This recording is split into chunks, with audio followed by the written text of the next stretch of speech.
Hi, I'm Vanessa Stoikov and welcome to our three-part series on the future of Australian small business. In the wake of the recent leadership spill, we spoke to former Small Business Minister Bruce Billson in what was to be one of his final interviews before Prime Minister Turnbull changed the cabinet.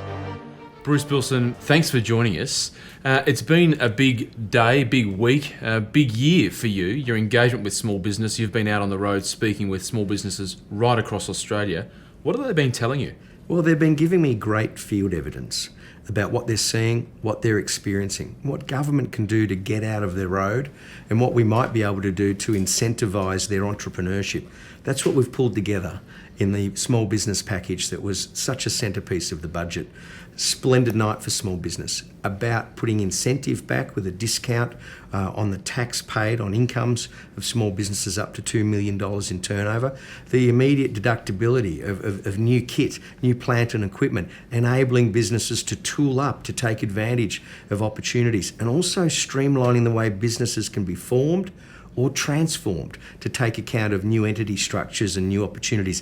They told me these were the things that mattered. Keep working on the red tape reduction, and above all, take positive, decisive action. That'll build confidence and that'll put the mojo back into the small business community. So you've presided over the delivery of the nation's biggest small business package, which is a huge achievement. But let's go back a little bit in terms of Bruce Billson a few years ago. Yeah, you've come from a local government background, coming down from Albury with the family, down to Victoria, setting up shop, going through school, into local government. You've gone through local government into Parliament.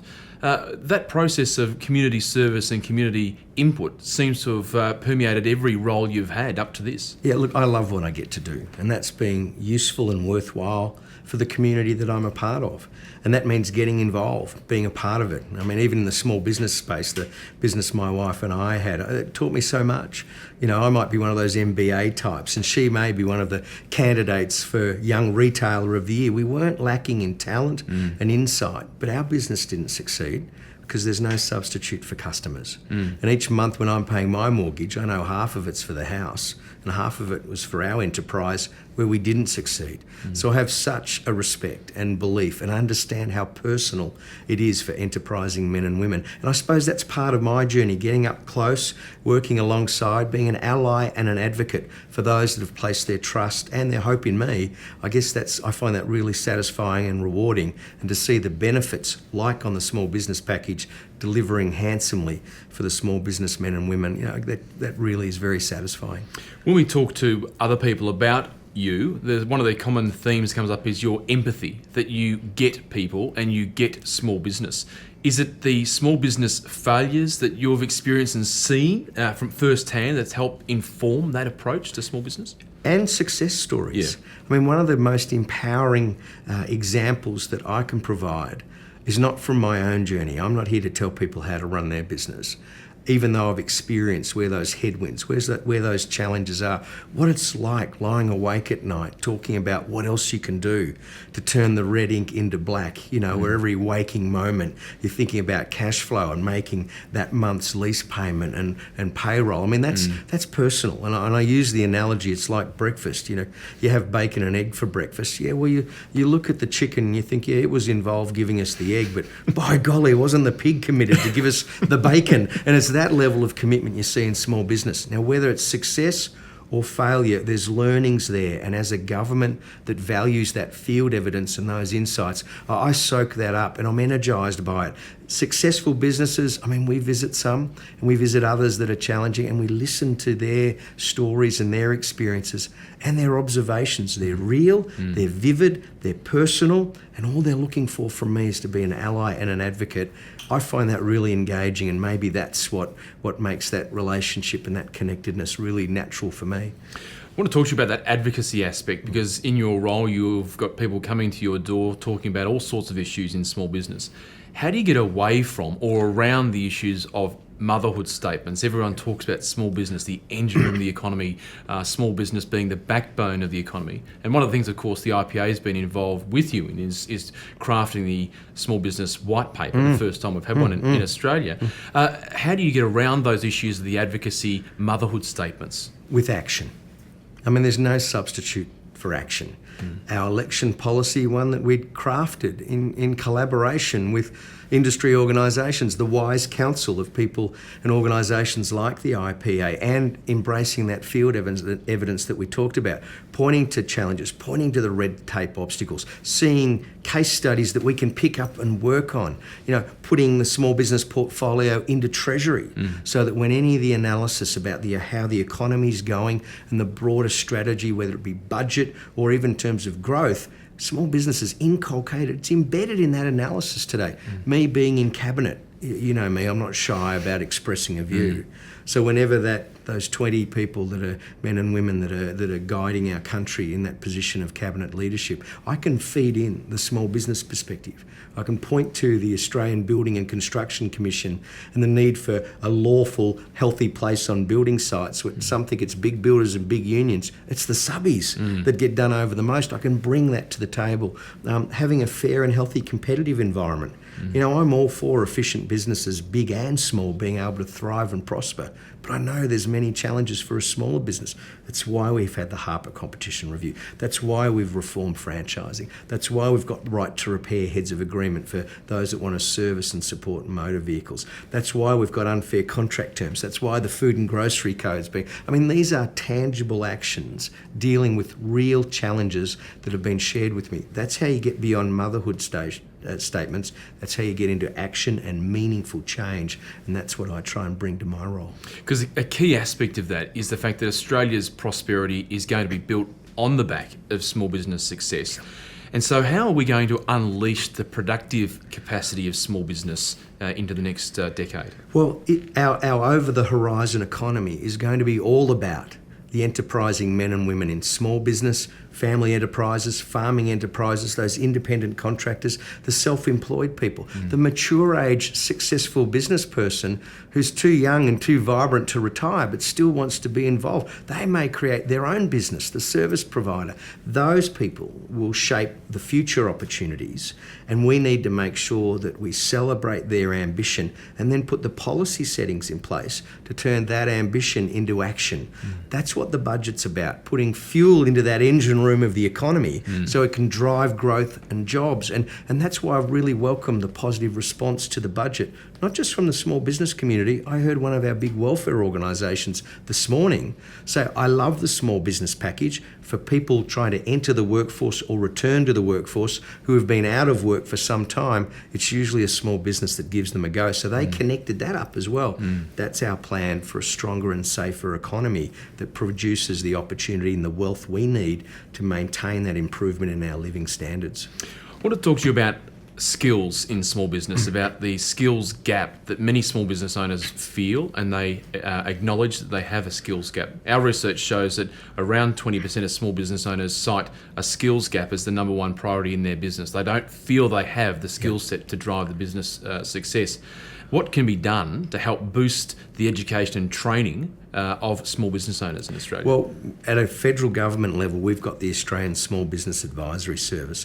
That puts resources into not-for-profit organisations that are working alongside small businesses and intending small businesses to talk about, well, what's your business plan? What's your business development strategy? How are you making best use of your team and talent, including your own skills? What can you do to better engage with banks and lending institutions? How do you make sure you're technologically engaged at a time when 4 out of 5 consumers are checking out goods and services options, but only half of small businesses are visible on the net? I mean, that's what we can do to bring people to the opportunity of building their own capacity and their own skill set. And it's also organisations like yours.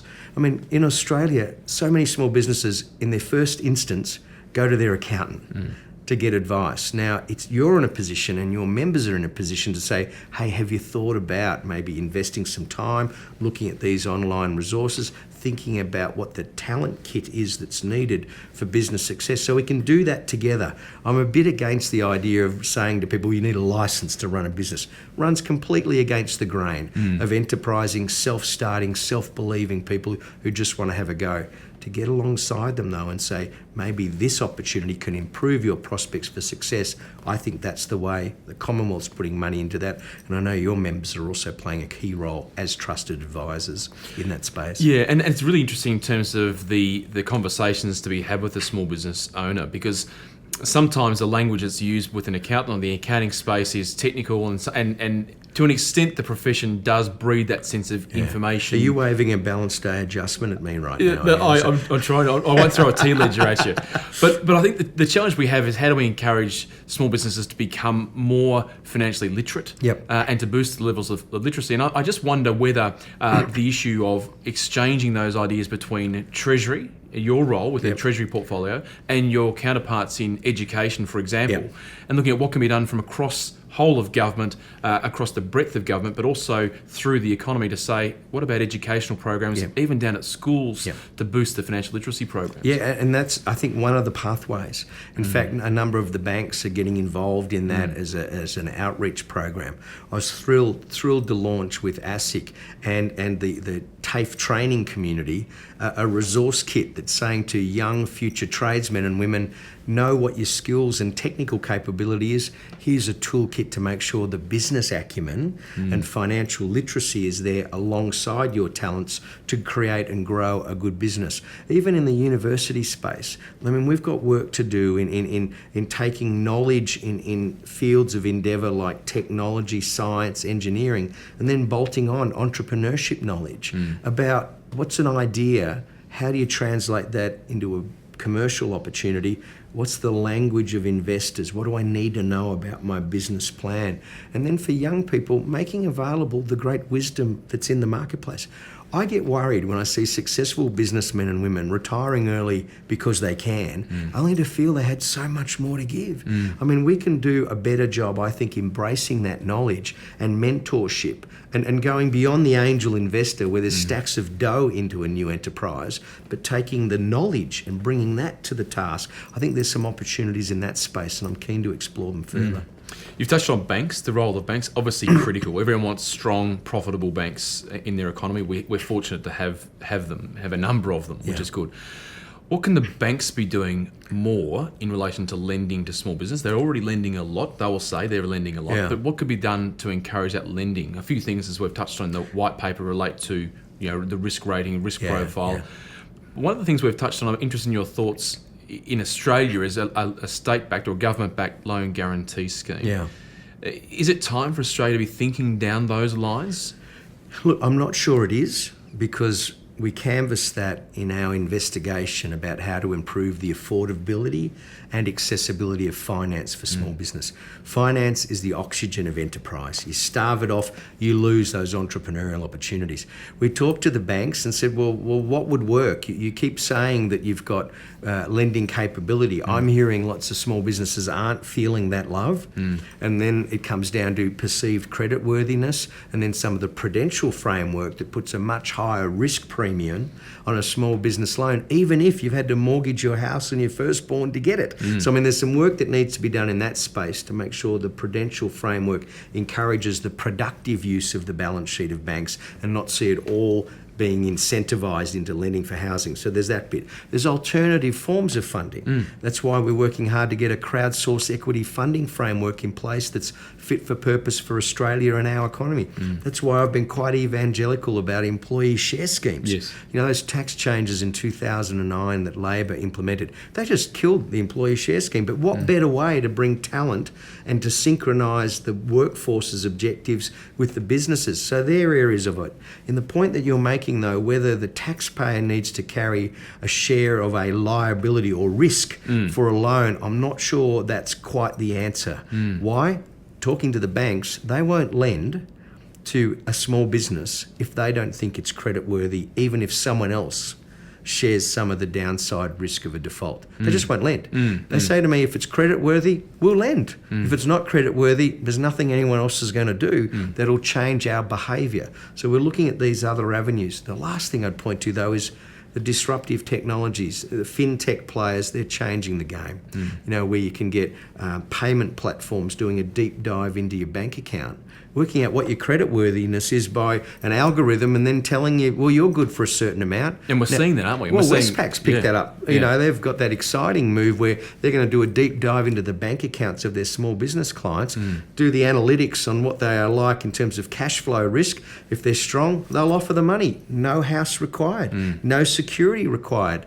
Unsecured loans, that's great. Even payment platforms are saying, here's some working capital, use that to buy your stock, and each time you move something, do the transaction through us, we'll take a bit of a clip, that'll fund the finance facility we made available to you. So there's a few moving parts in this place. This is why we've got to make sure affordable and accessible finance is there, but don't lose sight of equity. Yeah. A lot of businesses actually need an equity partner. They don't need debt when they've got cash flow challenges, and we've got to make sure there's an appetite for that as well. And that's a difficult part of this as well. It's because we talk to small businesses, as we did, around the country as part of the white paper, over 550 small businesses in regional and rural Australia. One of the really key things that came out of those discussions was a small business owner who said, look, one of the best things to ever happen in my business was being knocked back when I first applied for credit, because it helped him review the business plan, go back to square one, and he's now running a very successful business. So I'm not necessarily saying that being knocked back is a great thing, but it can lead to the reinvention of a business. But the issue you raise around cash flow, the automation, the incorporation of software, now seeing the linking of accounting software to banks, to actually pre-approve credit. Surely those things of, a small business owner sitting there saying, I'll just click OK and accept a $20,000 overdraft automatically, surely they are great innovations. And that's the direction it's heading in. So we need to be careful at a government level to get the institutional framework right, to foster those innovations, to look at fintech as a solution, a great disruptor, bringing new modalities of finance to the table. But we also need to look at the appetite to really commit. Venture capital, it can be hard to get. We've got one super fund in our economy that's actually putting money into venture capital. That's Australian Super. And they bundle half a dozen of the best medical and biotech IP proposals into one fund, and then that's bankable, and then they can invest in it. So maybe that aggregation of a range of business ideas through new facilities, that's part of it. But that's why we keep searching, because too many small businesses are telling me finance is too hard to get or on terms that aren't attractive. And then when they do land a funding facility, some of those non-financial covenants that get activated and can be quite punitive, that's really, really causing a bit of a spook to run through some small business borrowers as well. And Bruce, you have young children. Yeah. I've got young children as well. Microhumans, they're a great invention, aren't they? Now, where do you see the future of small business? Do you think small business is a viable, prosperous pathway for your kids? I mean, would you be giving advice to your children to go down the path of small business, seeing your dad's experience, your family's own experience? I would, and that's what we want to celebrate. I mean, I often wonder, who are the next generation of entrepreneurs going to be? Now, often, in most cases, it's the sons and daughters of people who are already small business people, because they've been brought up, inculcated with those values and that ambition. But some have seen mum and dad working pretty hard, particularly, under the Labor years, and not seeing a whole lot of return for their effort, and maybe not sure it's for them. But you talk to small business and you talk about what drives them, and then you talk to young people about their ambitions in their life. They're pretty aligned. Now, we've just got to make sure we can take that step and make sure that entrepreneurship's valued. I'll give you a figure. Swinburne University, it had School of Entrepreneurship. They studied, their undergraduate science, engineering and technology undergraduates. 3/4 of those students, when they started their degree, aspired to be entrepreneurs, create their own business, their own product. They want to be the next Google, the next Facebook. By the time that cohort had finished their tertiary education, that dropped to 1/3. Really? Something happened to them while they were there. The sparkle in the eye and the fire in the belly of entrepreneurship started looking a little bit different. We need to celebrate enterprise and enterprising people and hold up role models and examples and say this is something we really value. And maybe when I go to those debutante balls, when I hear what young Jake wants to be when he grows up, it won't be playing for the mighty Richmond Tigers.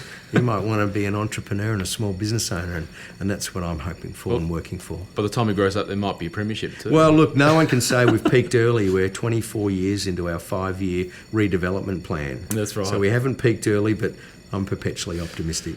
Bruce, as Small Business Minister, you've had a number of portfolios in government. You've been Minister for Veterans Affairs, Minister Assisting in Defence, Sec for Foreign Affairs. You've seen the very best of humanity, the very worst, you'd say, in some of those consular roles with Foreign Affairs. Do you think in the current role you've found your calling? I'm loving it. I aspire every day to keep doing exactly what I'm doing. I see people who I can help. I see people who I can celebrate. I see people and work with people I can learn a lot from. It feels really meaningful and worthwhile. The useful thing of the journey you describe is that I've got a bit of an idea about how the Kremlin here operates. I can navigate my way around the processes of government, and often my task is the solution for small business might not be immediately in my gift, but I'll be the ambassador, the catalyst for change to try and bring about change where it's needed elsewhere. And that's pretty helpful. The other thing too is there's a great alliance and alignment between small business men and women and family enterprise across countries in our region. Yeah. You've seen that through the IPA's outreach into the region. I mean, this is a real shared common ground, and it's partly why I argued and achieved a small business focus at the G20. And why Turkey and its Istanbul processes carried forward that, because that growth strategy for the biggest economies in the world is all about energising enterprise. And then when we move to talk to APEC, they're really interested in what we're doing, because it's those family businesses in the developing economies that are really driving improvements in living standards and wealth. And then there's the connection with the trade agreements, the authentic stories, the quality, the responsiveness, all those great things about small business set them up to be really successful exporters. But we've got a role to play in helping that to be materialised and achieved as well. So, yeah, I'm pretty pumped about what I do, and I love it every day. We're in Parliament House. In your office, you've been very kind to host us. In your office, you have some fantastic photos of the family. Yeah. How do you balance the time? That we can hear division bells ringing non-stop as they are now. Yes. How do we balance that, or how do you balance that in terms of your time and making sure you actually keep a focus on the main game at home? To be honest with you, I'm married to a saint. One of the great blessings in my life is my wife. She endures an awful lot. Sunday when I get on a plane to fly up here, it's hard. My girls are in tears. They're saying, "Daddy, please don't go away again. We just want you here." And that's really hard. And we talk it through, and they know that Daddy's helping people. Daddy's doing worthwhile, important work, and they feel a sense of pride about that. But it does come at a cost to the family. You know, I've been married twice now in a triumph of hope over experience. It was too hard. I wasn't around enough for my first wife. Well, I'm trying to make it work. And I'm blessed with a wonderful wife who's extraordinarily patient, believes in what I'm trying to do, has been on that journey with me when we owned the business together, and is really incredibly encouraging. Like me home a bit more, but as I say to my wife and people around me, when Australia is the best place to start and grow a business, I'll be done then, and then I can have a rest at that time. Well, Bruce, we really appreciate your time. From the extensive career and background you've had from local government through to Canberra here in Parliament House as the Minister for Small Business, thank you, and thank you for your contribution to growing small business. Thanks, Andrew. Okay. Thanks, mate.